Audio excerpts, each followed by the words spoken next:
Hi guys, welcome back to the channel. Today I'm going to be interviewing Costanza, who is a third year medical student in Bologna University. This is one of our most requested interviews of all time, so thank you so much for being here and answering questions, Costanza. So let's get started. What are the timetables like in Bologna University? Like, do you start early in the Okay. morning? Do you have evening classes?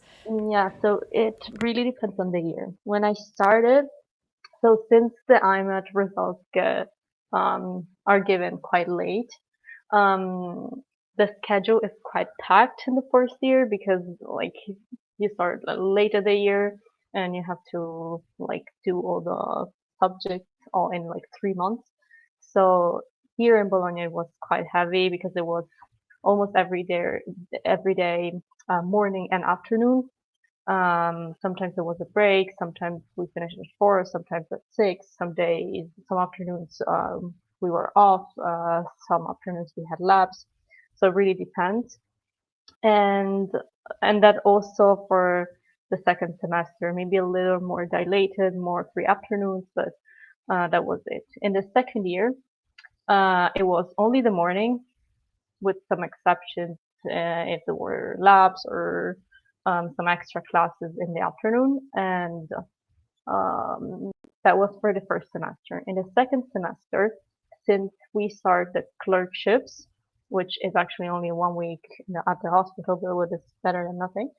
And it's in the morning to allow every student to like be in the same ward throughout the semester. The classes are only in the afternoon, and that's for the second semester of the second year until the 6 years. So now all classes are in the afternoon from 2 to 6 in the same room. So we know that we have classes from 2 to 6, so we go there, and the professors come, and so you can stay there, go home if you don't like the classes, and in So, the morning you're supposed to be in the internship. and you said that your internships, your clinical experience, it starts in first year. When does the clinical experience start exactly? The clinic, so we start in the second year, Mm-hmm. and the in the first semester we have, so they call them clinical clerkships. I don't know, it's more labs. Yeah, Okay. it's more labs because it's basically we are in a lab where we have like a fake arm where we can like um take blood tests, but it's like with those big veins which are impossible to miss.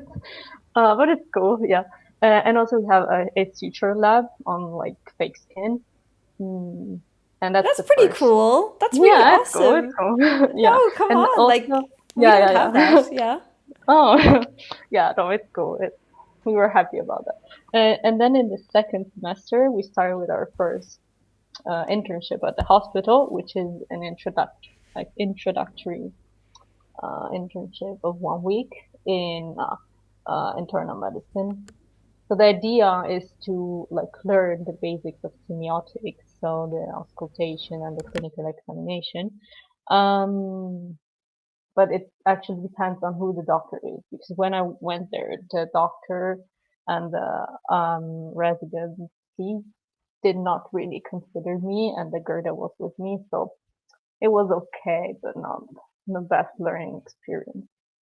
But still, Okay. you get the idea of what the hospital is, and it's good.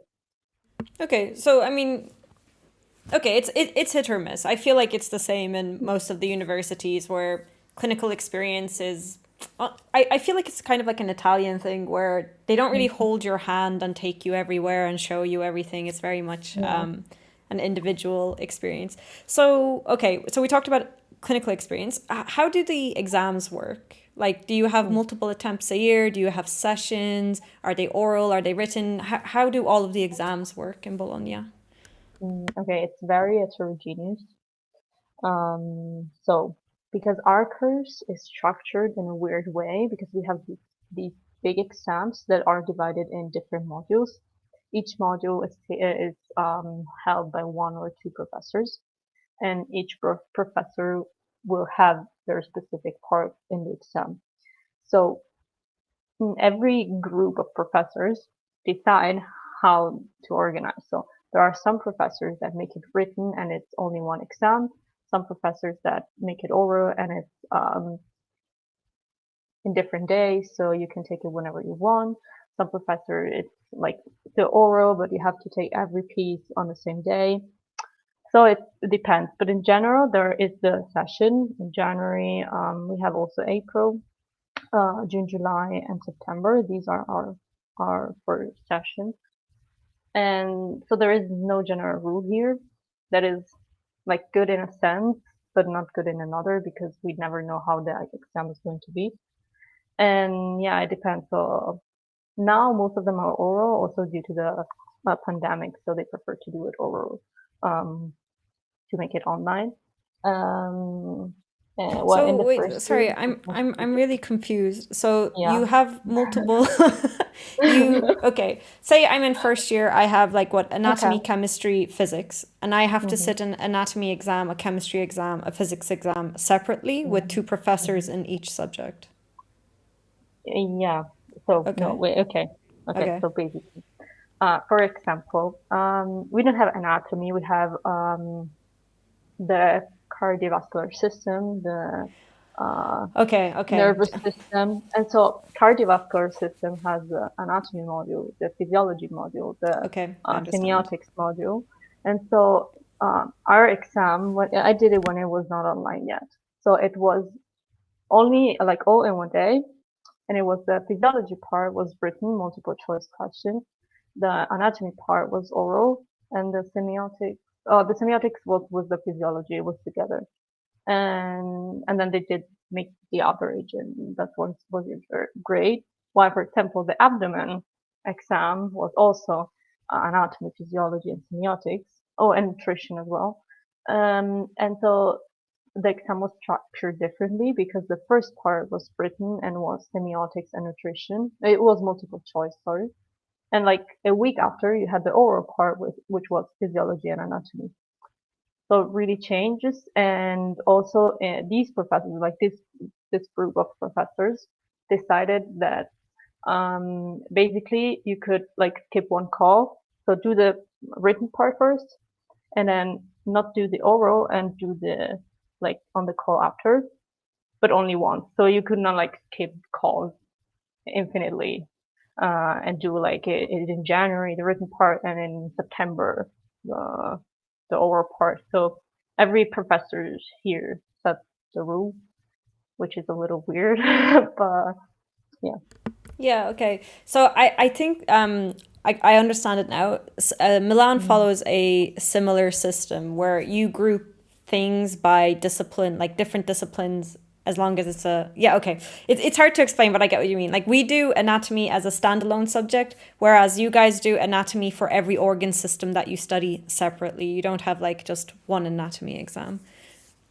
Okay, that is very complicated, but it makes sense. And so, do you have like a certain number of exams you have to pass to go to the following year? Or can you, like, if you don't pass all your exams, can you still proceed? Is there a limit on the number of times you can sit an exam? So the general rule is that so if you're um, so it's not really a problem. The only problem is, for example, if you did not pass all first year exams, you cannot take third year exams. If you did not pass all second year exam, you cannot take the fourth year exams. So like you have a year to like um like Okay. free time. And usually there is unlimited time to like take your exams. You can take it as many times as you want, except for I think one professor once told us, but it was a rule that she made up, that we could not like because we can refuse our grades if you're not happy with them, that we could refuse only like once and retake the exam only once if we pass it. If you don't pass it, you can retake it Okay. unlimited time. And But does that was only that professor. okay, so it's like an exception rather than a rule. Yeah, yeah, yeah. Does your university do cadaver dissections? Yeah. we do in the second year because our anatomy is only in the second year. Um, and it's quite a not quite a lot, like it's a pretty fair number of labs. I was quite unlucky because I did only the first semester because the second semester was last year and it was a pandemic, so they didn't like cancel the labs. But here there is the opportunity to become an anatomy tutor, which I am. They allowed us uh, to become tutors only, even if there was a pandemic. And so basically, the lab is not the professor that teaches, but it's the tutors that teach to the younger students, which is better, so they feel more at ease, which is good. So if they have questions or if they are not that well prepared, they don't feel like, oh no, Yeah. don't know anything. So yeah, But it's the pretty the good. dissections, like you guys were put into groups and you all got a body and you carried out a dissection on this body. No. You go into groups and you carry out a Mm-hmm. dissection as students on a body. No. Okay. Basically, the dissection has already been made Okay. before we go to the labs.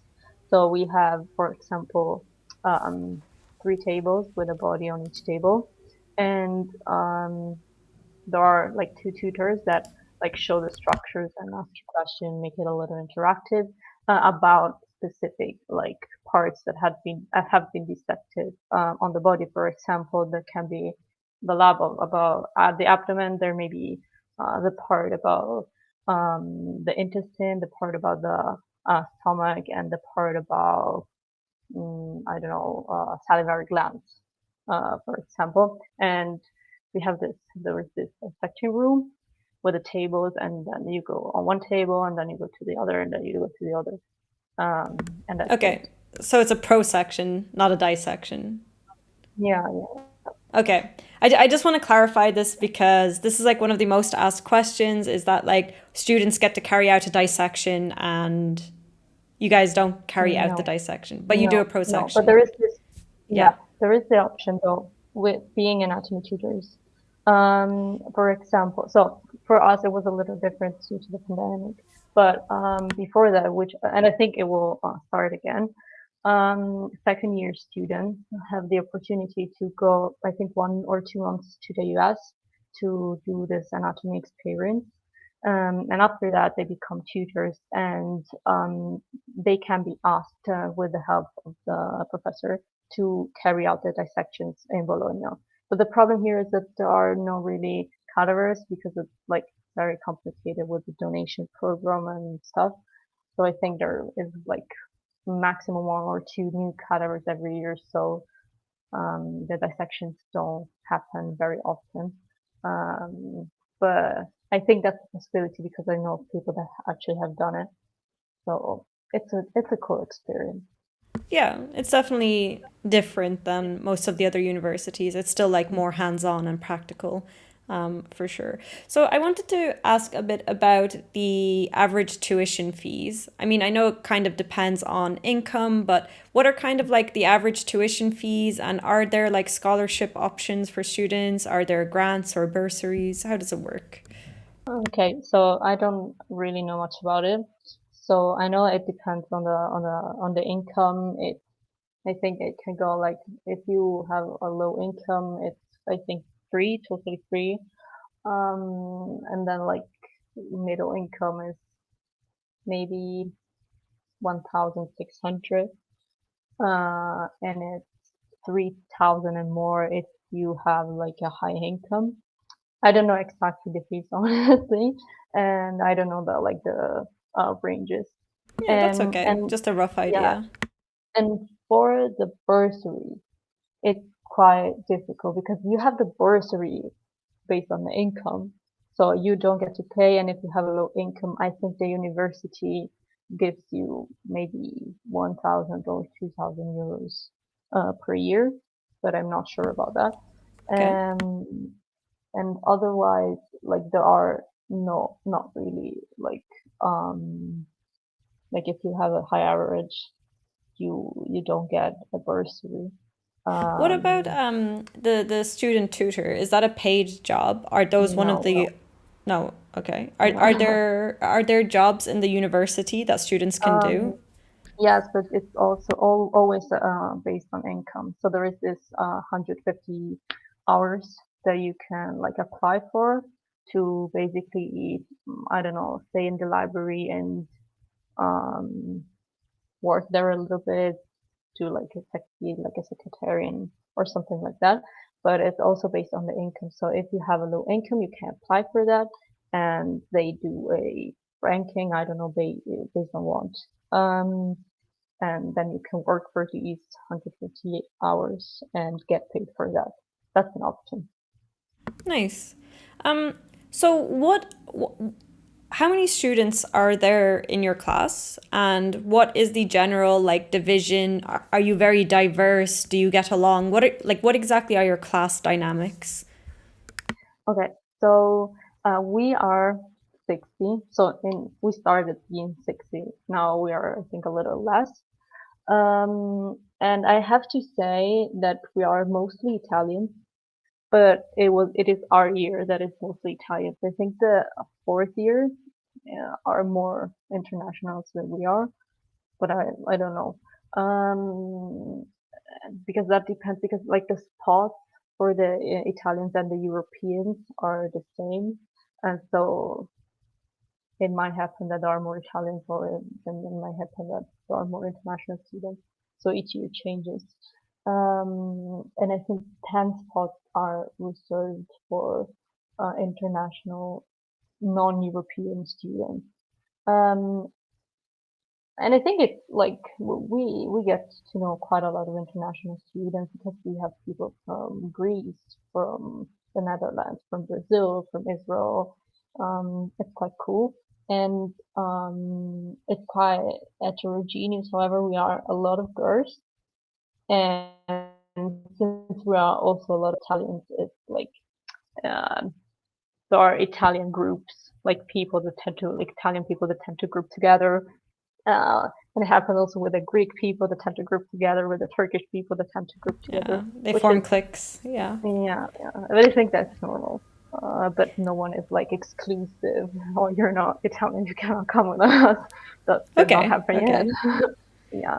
And now for the new ones, for the new courses, it's 90 people in the class. So our class is, Wow, that's yeah, huge.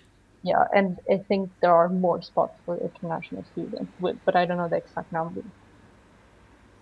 Wow, that's quite large. And how would you say like your collaboration between years? Like do the older years help you guys and you help younger years? If someone finds resources, do you share it with everyone? How well do the years and classes and people work together? So since this year, thanks to our class representative Laha, there is this new shared folder, which is like a huge folder. Lahav and other people like did a huge amazing job and created this OneDrive folder with a lot of stuff with all the notes from the classes of that we take during the year, and also with extra resources. So if people went to Erasmus, or if there are some extra projects or information about being an anatomy tutor, or I don't know. So a lot of stuff. And also another friend of mine, she organized a welcome committee. So basically, older students can help with like mm, getting like the people that come to Bologna to get to know the city and help them to find houses a little bit, or like just explain the course, or if they have questions about, I don't know, the structure of the Italian university, etc., etc. So yeah, but it's mostly on volunteering based. So it's because our course is quite new. Like uh, I'm in the second year of the course, so like all these initiatives are quite new and come from the students, are not like really organized things. Yeah, that usually happens with newer courses. Well, what about your professors? Like, I know that professors are always hit and miss. You know, not every professor is going to be good, not every professor is going to be bad. But in general, would you say that like the quality of professors are quite high? Like, are you happy? with how much the professors help you, how much attention they give you? How would you describe your relationship with your professors? Um, so generally, I think they're good. We have a lot of professors, as I told you, because we have all these like little curses that make up the big curses. Um, so I think they're good, but there is a lot of lacking interaction. So sometimes it's like very boring because you stay there in class and you try to listen for 2 hours straight, which is quite difficult sometimes. Yeah, it depends on the professor. Like some are very, very helpful. Like if you write them email, they give you like I don't know extra sources. If you're interested in the topic, they give you articles to read. Or if you want to ask, for example, like you are interested in the ward they work in, you may ask to go and see, have a look at the ward and do an extra internship. And they're usually very um, like they help you a lot and they are very available, but not all of them, of course. Of course, I'd say also with like considering your larger class size, it's harder for professors to attend to everyone. I mean, 90 people is quite a lot. Like, Yeah, so my experience of 60 is actually quite good because the Italian course of Bologna is actually like 150 or 160 people, which is even more.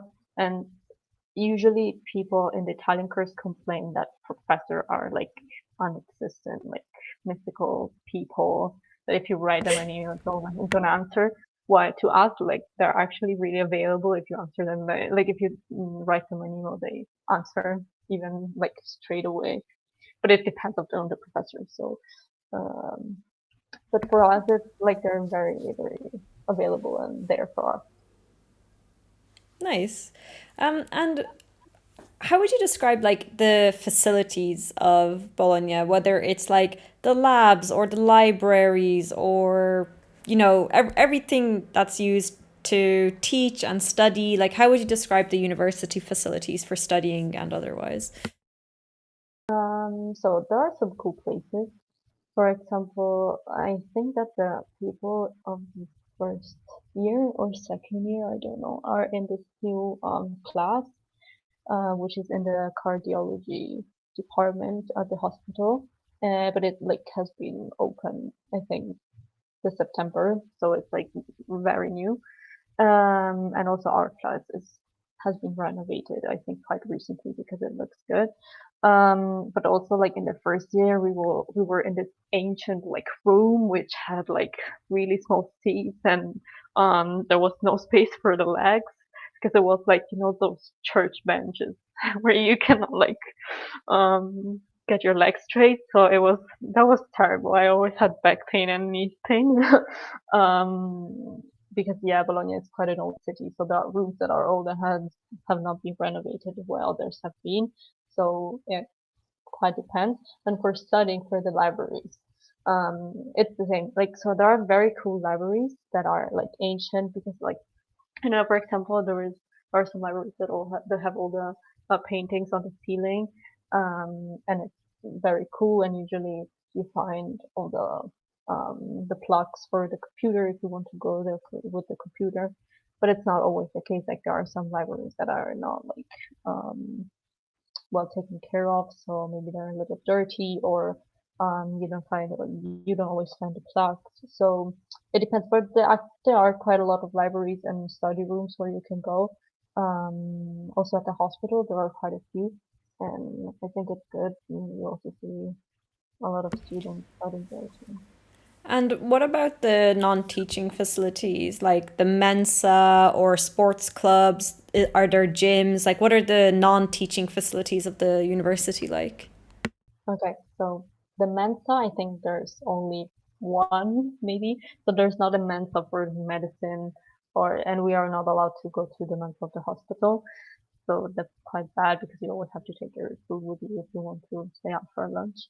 And for the sports, there is the CUS, which is uh, uh, Centro Universitario Sportivo Bologna, which has a lot of partnerships with various activity around the city. And I think that's very nice. I am not part of the cruise, but there are a lot of sports like the classic ones, volleyball, basketball, athletics, and the only problem is that like the fields of the schools are quite far away, so you have to take the bus, and from the center is like 40 minutes with a bus, which is okay. For I mean, yeah, okay. 40. I mean, that's quite a Um, bit. That's quite a that's a bit far, I think. yeah, yeah. Also because like if the trainings are in the evening and you finish like at 10, then you have to take 30 minutes bus to go back. It's not like ideal, but there are also other options like not with the cruise, but like there are a lot of sports activities. So for example, if you want to do athletics, you don't have to go to the cruise, but there is another athletic club in like near to the center. So if one Um, wants to do athletics, they can go there. so just two last things about the university. The first one Hmm. is there some sort of language requirement? Like, do you know if you need to fulfill a certain level of English? Like, do you need an English certificate when you enroll, or do you have to do some sort of English assessment throughout the years? And or, I mean, Italian. I mean, I know you're Italian, so you probably don't know, but do Yeah. you know if there's a requirement of an Italian level before clinical years? Like, what's it like with the language certs? Hmm. So for the English, I think it's necessary to have a B1 or a B2, I don't know. But it's not official. It's like self-certification. So basically, when you enroll, you have to say, yes, I have a B1. No one checks, so you can actually know nothing about English. I mean, well, so that's for the English. And why for the Italian? So there is a free Italian course offered to the international students. And to go, like, to be admitted to the hospital, you have to have a B1, I think, or a B2. I'm not sure, but I think it's a B1.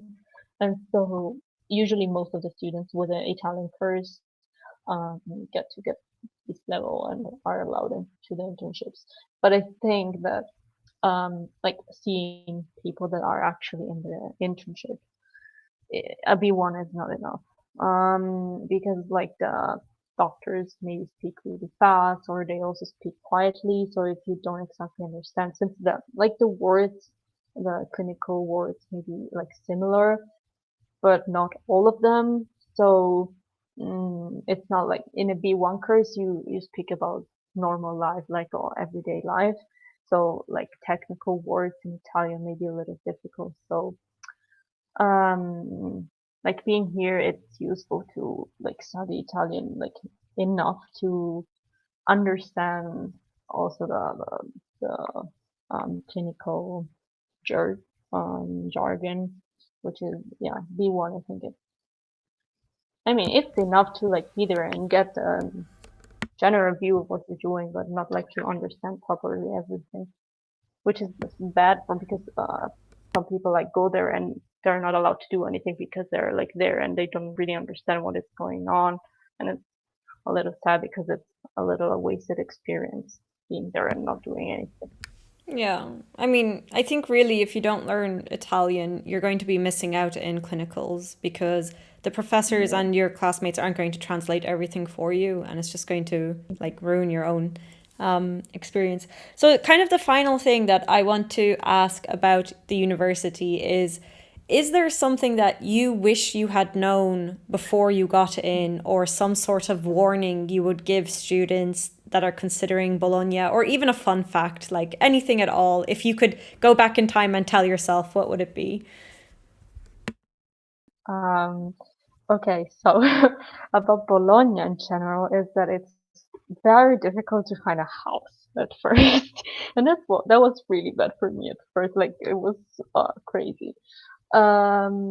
And also what I don't really like it's how the classes are structured, which is like the professor speaking for 2 hours, but that is not Bologna. That's Italy in general. I think that's also in Yeah, that's pretty Italy. normal. um, yeah, so that's a little boring and frustrating. Maybe like at first you say, oh, okay, it's very interesting. After like 3 years of like only like studying everything that the professor says in class, becomes a little frustrating because you see that you like try hard and most of the stuff you don't remember because it's a lot of details and which is like often quite useless and like you don't really give a meaning to that, so it's quite difficult like to study in this kind of way.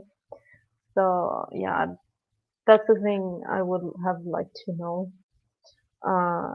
Because it's like for me it's hard to study in that way. For other people it's okay, but it depends really on your way of studying, and you have to be really be good on like uh, being hard on yourself and say, okay, I have to study because if you mm, don't have your like time schedule for studying, it's easy to get lost with the exams and don't take them. Also because here you are not forced to take your exams. You can take them when you want. So if you are not good on creating your own schedule, it can be hard to like stay on track with everything.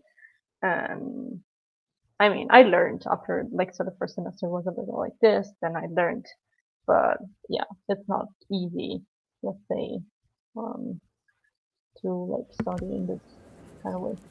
Yeah, I think this is like a very like common in Italy thing though. Like I don't think it's Bologna's fault, if you know what I mean. Okay, so with that, I think I'm going to end the first part of the interview where we talked all about the university. And in the second part, we're going to talk all about the city, which I think is much more important because I really feel like I repeat this in every interview. So I'm so sure people like are sick of me hearing this, but I really think people should focus on choosing a place based on the city and not the university itself. But yeah, I guess let's say bye in the first part, and I'll see you in 30 Bye. seconds for the first part, second part.